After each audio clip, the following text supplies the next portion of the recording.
I had this teacher at drama school. He was the top voice coach in London at the time.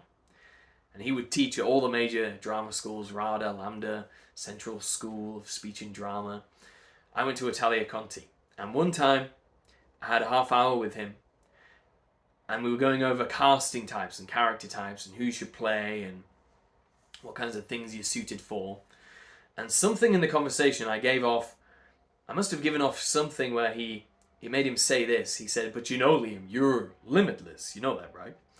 And I was like, "Well, yeah, but the casting." And he was just like, "Liam, you are limitless."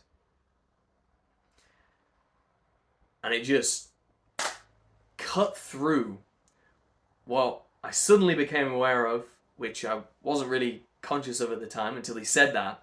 And it really shook me. It felt like I woke up. Where at the time, a lot of people were talking about, "Oh, you should play this character, you should play that character, you remind me of this actor or that actor, and you should be in these shows, not those shows." And everyone was talking about this kind of stuff. And I always thought it was kind of weird because I thought the whole point of going to drama school was so you could play anything, so that you could become limitless.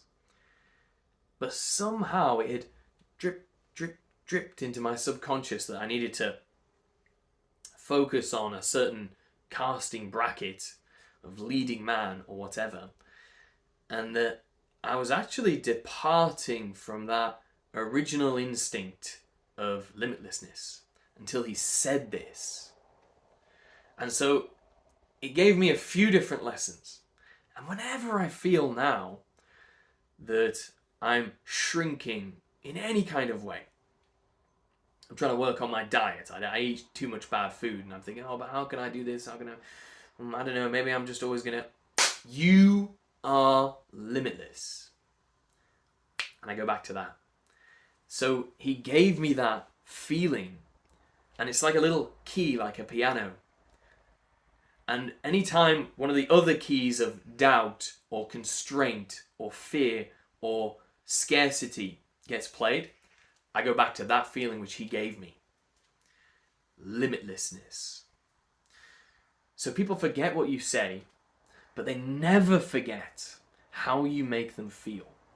So when you're talking to people and you're making videos or whatever it is you're doing, focus on the feeling that you're giving them and understand that that feeling you give them could stay with them for the rest of their life.